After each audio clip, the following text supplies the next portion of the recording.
Hi all, welcome back to our channel. ഇന്നത്തെ നമ്മുടെ recipe വളരെ സിമ്പിൾ ആയിട്ട് നമുക്ക് ഏത് സമയത്തും ഉണ്ടാക്കി കഴിക്കാൻ പറ്റുന്ന ഒരു കിഡിലെ നൈറ്റ് ആണ് കേട്ടോ. അതുപോലെ തന്നെ ഈ ഒരു റെസിപ്പിക്ക് വേണ്ടുന്ന എല്ലാ ഇൻഗ്രീഡിയൻസും നമ്മുടെ വീട്ടിലെല്ലാവരുടെയും വീട്ടിൽ ഉണ്ടാവുന്ന കുറച്ച് ഐറ്റംസ് മാത്രമേ കേട്ടോ വേണ്ടൂ. പക്ഷേ ടേസ്റ്റ് ആണെങ്കിൽ അബ്ബാര ടേസ്റ്റ് ആയിട്ടുള്ള ഒരു ഐറ്റവും കൂടിയാണ്.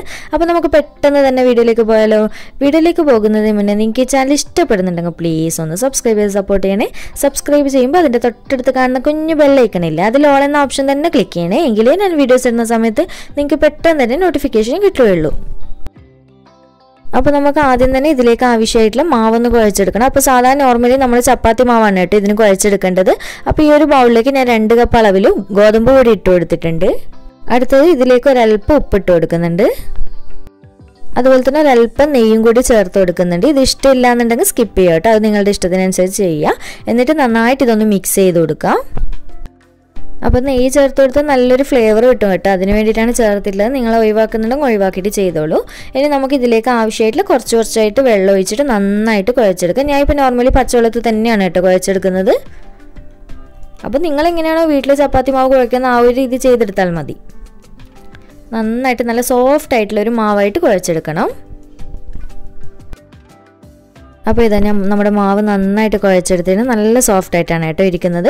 ഇനി നമുക്കിതൊരു സൈഡിലേക്ക് മാറ്റി വെക്കാം. എന്നിട്ട് ഇതിലേക്ക് ആവശ്യമായിട്ടുള്ള ഫില്ലിങ് റെഡിയാക്കി എടുക്കാം. അപ്പോൾ ഈ ഒരു ഫില്ലിങ്ങിനായിട്ട് ഞാൻ ഇവിടെ ഒരു പാൻ വെച്ച് കൊടുത്തിട്ടുണ്ട്. പാൻ ചൂടായി വരുന്ന സമയത്ത് നമുക്കിതിലേക്ക് ഒരു 2-3 ടേബിൾ സ്പൂണോളം വെളിച്ചെണ്ണ ഒഴിച്ചു കൊടുക്കാം. എണ്ണ ഇപ്പോൾ അത്യാവശ്യം ചൂടായി വരുന്ന സമയത്ത് ഞാൻ ഇതിലേക്ക് 2 മീഡിയം സൈസ് സവാള ഇതുപോലെ ചെറുതായിട്ട് കട്ട് ചെയ്തിട്ട് ചേർത്ത് കൊടുക്കുന്നുണ്ട്. അടുത്ത നമുക്ക് ഇതിലേക്ക് ആവശ്യമായിട്ടുള്ള പച്ചമുളക് ഇട്ട് കൊടുക്കുക. എരിവ് നോക്കിയിട്ട് ചേർത്ത് കൊടുക്കുക കേട്ടോ. ഞാനിപ്പോൾ ഏതാണ്ട് ഒരു 5 ചെറിയ പച്ചമുളക് ഇതുപോലെ വട്ടത്ത് കട്ട് ചെയ്ത് ചേർത്ത് കൊടുത്തിട്ടുണ്ട്.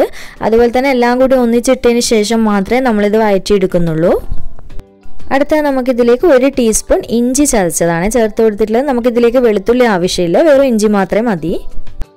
ഇനി അടുത്തത് ഇതിലേക്ക് ഒരു മീഡിയം സൈസ് വലുപ്പമുള്ള തക്കാളി ഞാൻ ഇതുപോലെ ചെറുതായിട്ട് കട്ട് ചെയ്ത് ചേർത്ത് കൊടുക്കുന്നുണ്ട്.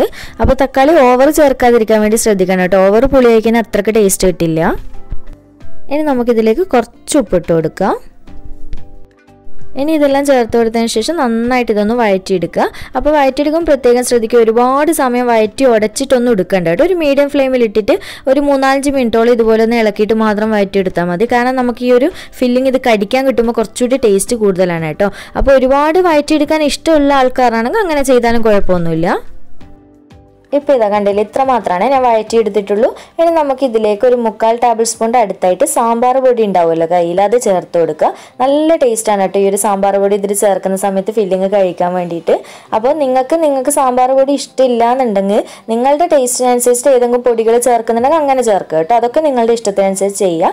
ഞാൻ ഇതിൽ വേറെ പൊടികളും കാര്യങ്ങളും ഒന്നും ചേർക്കുന്നില്ല, സാമ്പാർ പൊടി മാത്രമേ ചേർക്കുന്നുള്ളൂ. ഇനി നമുക്കിതൊരു 1-2 മിനിറ്റ് ഇതുപോലെ ഒന്ന് ലോ ഫ്ലെയിമിൽ ഇട്ടിട്ടൊന്ന് മിക്സ് ചെയ്ത് കൊടുക്കാം. അപ്പോൾ ഇതിങ്ങനെ ഞാൻ നന്നായിട്ട് മിക്സ് ചെയ്ത് കൊടുത്തതിന് ശേഷം ഇതിലേക്ക് 2 ഉരുളക്കിഴങ്ങ് കുറച്ച് മഞ്ഞളും ഉപ്പും ഇട്ടിട്ട് വേവിച്ചെടുത്തിട്ടുള്ളതാണ്. എന്നിട്ട് നന്നായിട്ടൊന്ന് ഉടച്ചെടുത്തിട്ടാണ് ഇതിലേക്ക് ചേർത്ത് കൊടുക്കുന്നത്. 2 മീഡിയം സൈസ് ഉരുളക്കിഴങ്ങാണ് കേട്ടോ ഞാൻ എടുത്തിട്ടുള്ളത്. ഇനി നമുക്ക് നല്ലതുപോലെ തന്നെ ഒന്ന് മിക്സ് ചെയ്ത് കൊടുക്കാം. നമ്മുടെ ഈ ഒരു സവാളയും തക്കാളിയും ഒക്കെ ഈ ഒരു ഉരുളക്കിഴങ്ങിൽ നന്നായിട്ട് തന്നെ മിക്സായി കിട്ടണം. അപ്പോൾ ഇതിങ്ങനെ നന്നായിട്ട് മിക്സ് ചെയ്ത് കൊടുത്തതിന് ശേഷം ലാസ്റ്റ് നമുക്കിതിലേക്ക് കുറച്ച് മല്ലിയിൽ ഇതുപോലെ ചെറുതായിട്ട് കട്ട് ചെയ്തിട്ട് ചേർത്ത് കൊടുക്കുക. എന്നിട്ട് ഒന്നുകൂടി ഒന്ന് ചെറുതായിട്ട് മിക്സ് ചെയ്ത് കൊടുക്കുക. അപ്പോൾ ഇത്രയേ ഉള്ളൂ കേട്ടോ, നമ്മുടെ ഫില്ലിങ് റെഡിയായി. സിമ്പിളല്ലേ ഫില്ലിങ്, നല്ല ടേസ്റ്റുമാണ് കേട്ടോ ഇങ്ങനെ ചെയ്യുന്ന സമയത്ത്. ഇനി നമുക്കിത് മിക്സ് ചെയ്ത് കൊടുത്തതിന് ശേഷം ഒന്ന് അടച്ച് വെച്ചിട്ട് ഒരു ലോ ഫ്ലെയിമിലിട്ടിട്ട് ഒരു 3-4 മിനിറ്റ് ഒന്ന് അടച്ച് വെച്ച് കൊടുത്തതിന് നല്ല ടേസ്റ്റാണ് കേട്ടോ. കാരണം നമ്മുടെ ഈ സാമ്പാർ പൊടിയൊക്കെ ഇട്ട് കൊടുത്തത് ഉരുളക്കിഴങ്ങിൽ നന്നായിട്ട് പിടിച്ച് കിട്ടും. ഒരു ലോ ഫ്ലെയിമിലിട്ടിട്ട് ഒരു 3-4 മിനിറ്റ് വെച്ച് കൊടുക്കുക. എന്നിട്ട് ഫ്ലെയിം ഓഫ് ചെയ്ത് കൊടുക്കുക. ഇപ്പോൾ ഇതാ നമ്മുടെ നേരത്തെ ചപ്പാത്തി മാവ് കുഴച്ച് വെച്ചിട്ടുണ്ടായിരുന്നു, അതുപോലെ തന്നെ ഫില്ലിംഗ് ഒക്കെ റെഡിയാക്കി വെച്ച്. ഇനി നമുക്ക് ഇതിൽ നിന്ന് ഓരോ ചപ്പാത്തിയുടെ വലുപ്പത്തിനനുസരിച്ചിട്ടുള്ള ബോൾസ് എടുക്കാം. അപ്പോൾ ഈ ഒരു വലുപ്പത്തിലാണ് കേട്ടോ ഞാൻ എടുത്തിട്ടുള്ളത്. അപ്പോൾ ഇതുപോലെ മുഴുവനും ബോൾസ് ആക്കി എടുക്കട്ടെ. അപ്പോൾ ഇതാ നമ്മൾക്ക് ഇനി ഓരോ ബോൾസായിട്ട് ഇതുപോലെ പരത്തിയെടുക്കാം. സാധാരണ ഒരു ചപ്പാത്തിൻ്റെ വലുപ്പത്തിൽ പരത്തിയെടുത്താൽ മതി കേട്ടോ.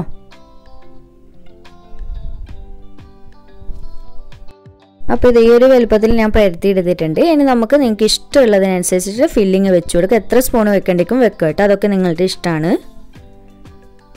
എന്നിട്ട് ഇതുപോലെ ജസ്റ്റ് ഒന്ന് പ്രസ് ചെയ്ത് കൊടുക്കുക. അപ്പോൾ ഇതിങ്ങനെ ഫില്ലിങ് വെച്ച് കൊടുത്തതിന് ശേഷം ഇതുപോലെ ഞാൻ ചെയ്ത് കൊടുക്കുന്ന പോലെ ഒന്ന് മടക്കി കൊടുക്കുക കേട്ടോ. എന്നിട്ട് ഇതുപോലെ ഓപ്പോസിറ്റ് മടക്കുക. ഒരു ട്രയാങ്കിൾ ഷേപ്പാണ് ഉദ്ദേശിക്കുന്നത്. ഈ ഒരു രീതിയിൽ ഒരു കോണായിട്ട് മടക്കിയെടുക്കുക കേട്ടോ. അപ്പോൾ ഇത്രയേ ഉള്ളൂ, നമ്മുടെ ഒന്ന് റെഡി ആയിട്ടുണ്ട്. അപ്പോൾ ഇനി നമുക്കിത് ചുട്ടെടുക്കാം. അപ്പോൾ ഓരോന്ന് റെഡിയാക്കും തോറും ചുട്ടെടുക്കുന്നതാണ് കേട്ടോ കൂടുതൽ നല്ലത്. നന്നായിട്ട് ഒട്ടിയിട്ടൊക്കെ ഉണ്ട് കേട്ടോ. അപ്പോൾ ഞാൻ ഇതെങ്ങനെ ചുട്ടെടുക്കുന്നതെന്ന് കാണിച്ചു തരാം. അപ്പോൾ ഞാനിവിടെ ഒരു പാനിൽ കുറച്ച് ഗീ ഒന്ന് സ്പ്രെഡ് ചെയ്ത് കൊടുത്തിട്ട്, ഗീയിലാണ് കേട്ടോ നമ്മളിത് ചുട്ടെടുക്കാൻ പോകുന്നത്. അപ്പോൾ പാൻ നന്നായി ചൂടായതിന് ശേഷമാണ് കേട്ടോ ഇത് ഇട്ട് കൊടുത്തിട്ടുള്ളത്. ഇനി നമ്മൾ എന്ത് ചെയ്യണമെന്ന് വെച്ച് കഴിഞ്ഞാൽ ഫ്ലെയിം നന്നായിട്ട് തന്നെ കുറച്ച് വെക്കുക. ലോ ഫ്ലെയിമിലിട്ടിട്ട് ഇത് നല്ലതുപോലെ ചുട്ടെടുക്കുക. തിരിച്ചും മറിച്ചുമൊക്കെ ഇട്ട് കൊടുത്തിട്ട്, അപ്പോൾ തിരിച്ചിട്ട് കൊടുക്കുമ്പോൾ ഇതുപോലെ മുകളിൽ നമ്മൾ ചപ്പാത്തിക്കൊക്കെ എണ്ണ തടവുമല്ലോ, അതിന് പകരമായിട്ട് ഗീ ഒന്ന് നന്നായിട്ട് തടവി കൊടുത്തിട്ട് ഇതുപോലെ തിരിച്ചിട്ട് കൊടുത്താൽ മതി. അപ്പോൾ നല്ലൊരു കളർ മാറി കിട്ടും. അതുവരെ തിരിച്ചും മറിച്ചുമൊക്കെ ഇട്ടിട്ട് നമുക്ക് നന്നായിട്ട് ചപ്പാത്തി ചുട്ടെടുക്കുന്ന ആ ഒരു സെയിം രീതിയിൽ തന്നെ ഒന്ന് ചുട്ടെടുക്കുക. അപ്പോൾ നിങ്ങൾക്ക് ഗീക്ക് പകരമായിട്ട് ഓയിലോ വെളിച്ചെണ്ണ എന്താണ് ഉപയോഗിക്കാൻ താല്പര്യമുള്ളത് ചെയ്യുക കേട്ടോ. അപ്പോൾ ഞാൻ നല്ലതുപോലെ ചുട്ടെടുക്കട്ടെ. ഫ്ലെയിമിൻ്റെ കാര്യം പ്രത്യേകം ഒന്ന് ശ്രദ്ധിക്കണേ.